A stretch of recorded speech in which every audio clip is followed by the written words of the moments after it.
My name is Taki. We are from the Wits-TUB-UNILAG Urban Lab project. And with me here is Professor Marie Huchzermeyer. We are going to be discussing digital engagement with real-life urban problems. Perhaps just to quickly, so I can show you who I am with. First, like I said, I'm with Professor Huchzermeyer. And then Professor Fana Sihlongonyane, could you just stand up for everyone to see? That's our PI or second PI or first PI. So 2 PIs. And then we've got 7 PhD students, 3 from University of Lagos and 4 from Wits University. Could you all stand up, please, so everyone can see you? Thank you. Okay. So we also have our Berlin partners, Nadine and Lucas. Thanks for that. Okay. Then we also have, lastly, Dr. Victor Adiemi from University of Lagos. Oh, there you are. Okay, so an overview of what we're going to be talking about. We're just going to be looking at the backdrop of the SDG program, just to give you a brief background of the program. And then we'll look at real life trends intensified by the COVID pandemic and how we hope to build back differently in response to the things that we've experienced. And then we will look at our timetabling initiative, which is also a response of the things we've experienced. And with that, we will then describe 3, I suppose, case studies in the form of teaching experience, one on informal settlement, the other on summer school, and our international teaching collaborations with other collaborations, and then we'll send through our overall message. So I'll give the mic to Professor Huchzermeyer for her first few slides. Thanks so much, Taki. Yes, so just, yes, as a backdrop, and I suppose this is, so Taki's been at the previous SDG school conferences, but for me, it's the first exposure in this way. And I suppose this is the case with all of them, that they embedded in existing schools or institutions. So in our case, with School of Architecture and Planning in Johannesburg. And since the second phase of the project, also University of Lagos Department of Urban and Regional Planning and their Center for Housing and Sustainable Development, so or housing studies also. So there we have some images of that. This means that in both locations, the actual program is enriched by existing transdisciplinary engagements and international networks that we are tied into, and also that we are operating within existing institutional arrangements, which are both beneficial, but also can be real constraints. And within those constraints, just our own realization that this SDG program, with its funding, with its own very dedicated small team, and relatively autonomous in terms of what we can do, has been able to do things, get things done quite quickly, sometimes to the envy of our colleagues. We're able to be focused and quite flexible. So that's it's a real advantage. But at the same time, we have to bring our colleagues with. Not everybody is in the project as such, and yet colleagues have to collaborate with us and go on this journey with us. And so we've, through the project, also led a few transformations that are beyond the immediate SDG school program. So, and I think this is also resonates, I suppose, with all the SDG schools that have presented so far, and particularly because our programs, our SDG school program set up a master's in urban management, or restructured our master's degrees to create an urban studies master's with a new field in urban management alongside several other fields, all in urban, focusing on urban issues. And that means that the issues that our students have to be able to deal with, those issues have intensified through the pandemic, and it does mean that our pedagogy has to respond, and we have to find ways to get students ready to confront an intensifying reality. Yes, so not everything that we're experiencing right now in Lagos and in Johannesburg is directly a result of the pandemic, but some of it is, and it's very complex to explain why. For instance, at the moment in South Africa, municipal capacity to deliver services is breaking down or has broken down. There's incredible delays on everything. There's definitely an increased inequality. During the pandemic, many households were evicted despite a stay on eviction, which was driven by the UN. Particularly people living in private rental accommodation, backyard rental accommodation under low income circumstances were evicted when they were no longer able to pay. Many people moved into new land occupations. There was a stay on eviction on those. So new occupations did form, and increased unemployment, enormous food insecurity, and also intensified and changed urbanization patterns. So there's really a huge problematic that we have to engage in our pedagogy. Also more directly affecting the students themselves. Economic distress in many households makes it more difficult for people to study. We're finding our student numbers dwindling at the postgraduate level, which is a challenge that the university as a whole has to face, obviously, but it also affects us in terms of even managing to find the students to give our bursaries to. But all of this has really sparked a rethink, and that I'll get to just now.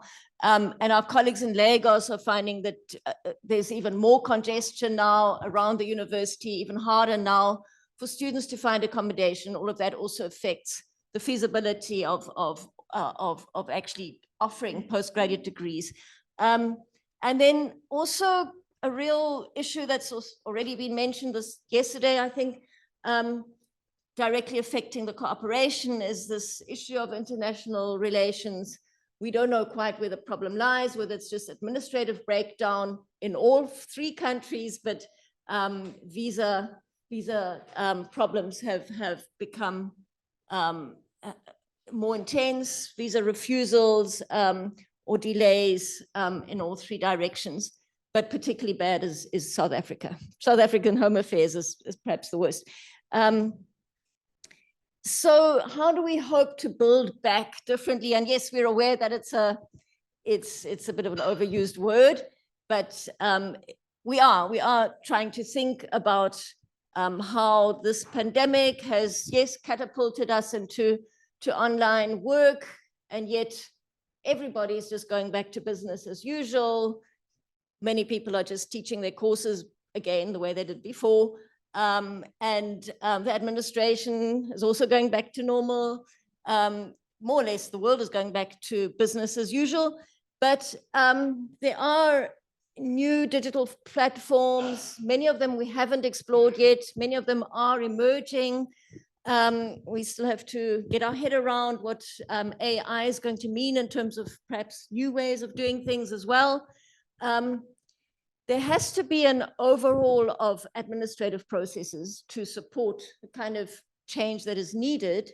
And we have to find more effective ways of teaching and working. So online work actually took more time, didn't free us up much, although we maybe didn't have to travel to the university and back every day, but preparation took longer, and getting our heads around new technology, and our research output has been affected. So we just collectively have realized that there has to be a different way of doing things.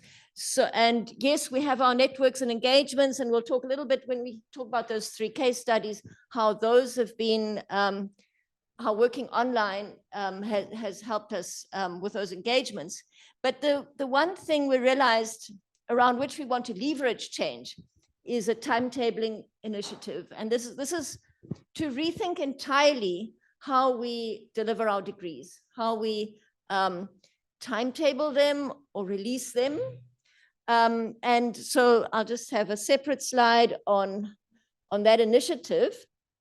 So sorry, just to mention that in revising our timetabling and rethinking entirely how particularly because our student numbers are dwindling, how do we meet the part-time student market? What is it that students need? What is the time they're able to make available? What are the techniques they're able to use in terms of teaching?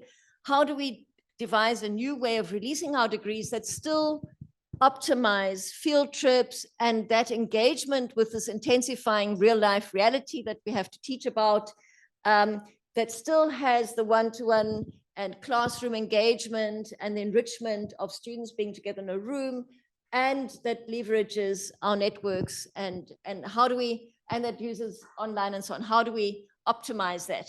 So and our thinking was that in revising that, we could use that as a leverage to get the university to overhaul its administration systems and to find more effective ways for ourselves to work.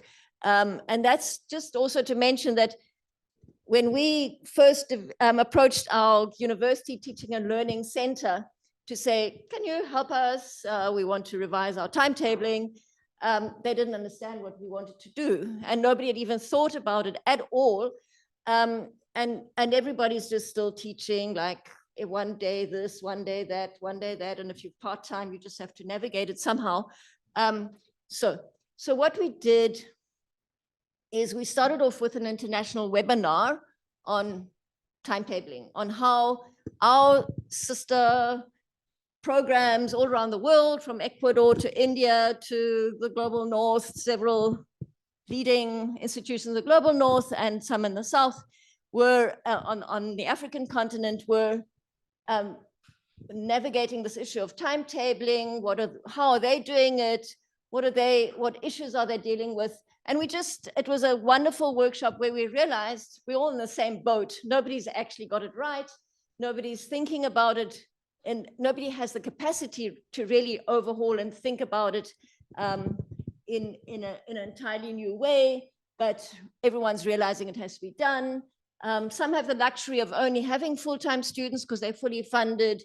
Others were like us, having to find ways of working for part-time students. So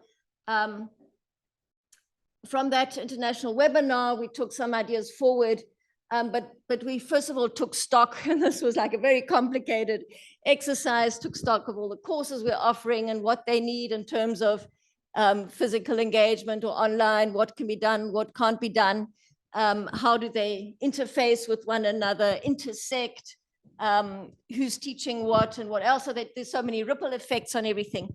And then we allowed ourselves to dream of how we could do things differently.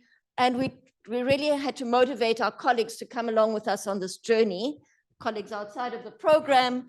And we had to develop aims for what we were trying to achieve. And through the project, we were able to actually get some really good consultants who'd done this in an architecture program elsewhere, to just take all that information and work around a few different models of timetabling. So here it gets far too complicated to explain, but we're now in the process of exploring 3 different models that they've come up with and collectively then taking that forward. So really just to say that once, and generally the school is quite excited about this, we will then have to speak back at the administration in terms of the support we need for that and how to move it all forward. But without that, and this is just speaking to the master's component of the SDG school, we also do, we are mentoring or kind of building capacity of early researchers through some fantastic webinars and that have worked across the 3 schools. And we have all these PhD students. So we have some research. So this is just one component, but it's a very important one of this particular SDG school. So now quickly to the 3 case studies, and I'll talk about the first one. This is sector engagement around informal settlement upgrading. So for more than a decade, we've been running an annual student stakeholder engagement on informal settlement upgrading. And this meant that people in national government, provincial government, local government would come into the classroom, as well as NGOs and two communities that we've accompanied over many years. Their leadership comes into the classroom and we debate, update one another. And it's an engagement platform that officials enjoy because it's so informal. And it's also at times managed to leverage change in the communities. During COVID-19, National Department of Human Settlements got on the similar sort of bandwagon and started an engagement platform online bi-weekly for the whole of 2020 from March onwards. And with the promise of institutionalizing this, where every single decision the National Department was doing, it would put out for debate. But it petered out in 2021 and we don't have any of it anymore. Then we also have an international community of practice network that engages and tries to unblock informal settlement upgrading. And all of these we're leveraging together into an online sort of student sector engagement platform that is only met annually, but has the potential really to perform some of what was promised by the department and to serve as a sort of engagement where the sector can talk and unblock. But the learning aspect of this for the students being exposed to that is incredible. Anyway, that's just one example, and I'm handing over now to Taki, who will talk about the others, and we'll wrap up. Yes, thank you. So, okay, no, the other way around. Right, no, this way. Okay, so I'm going to speak about the summer schools. So we've been having annual summer schools. I think the last one is the 7th or the 6th, between the 3 partner universities. The first phase mainly consisted of TUB, which is Technical University of Berlin, and Wits. And so you can see that on the slide there, we alternated each year. So sometimes we would be hosts and sometimes TUB would be hosts. And basically the summer schools were a typical traditional summer school, which consisted of physical as well as mobility, so north and south. Then we went on to our second phase. And in 2020, we didn't have a summer school because of COVID. But our second phase in 2021, we had to do something because we couldn't wait any longer for the end of the pandemic. And this is where we partnered with our third university, University of Lagos, where we now did virtual summer school between the 3 universities for the first time. And of course, you would know that with the we have issues of power cuts, and in South Africa it's called load shedding. We have issues of networks being slow, and you can imagine with the University of Lagos, I mean, the summer school was quite a challenge and it needed a lot of contribution from all participants to actually pull that through. But guess what? Then we moved back to the traditional model of summer school. So it's this whole thing of trying to just be normal again that we tried to do. And again, we had another summer school at the University of Lagos, physical, which was very successful.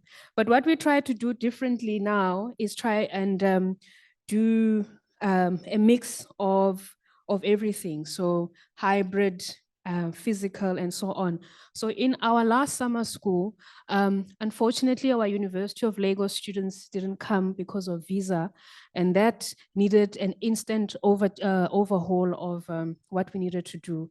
Initially, what was planned that the students were supposed to collaborate online, and then when they come to the summer school, they meet and do the assignment together. But now what happened is our master students at Wits had to pull the virtual students together with them.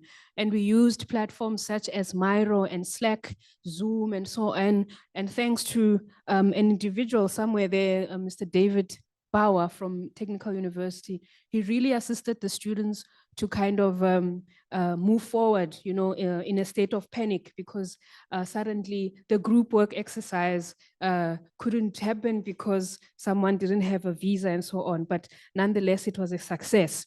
And this is the field site that we were there. These are all the Wits students and none of the Lego students, and they had to be pulled together.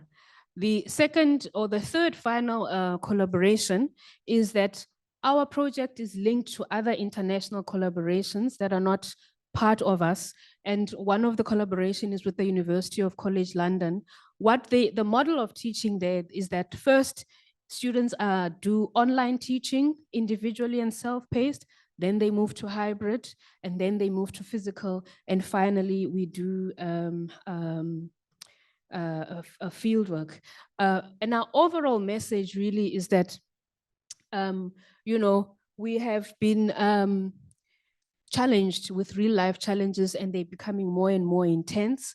But instead of moving back to where we used to be, we are building back differently, even though the world is moving back where it is. And we are using this timetabling initiative to actually initiate or leverage an overhaul of our administration, an overhaul of our thinking, an overhaul of our IT, so that we can continue with the transdisciplinary and international collaborations that this project has allowed us to have. Thank you so much.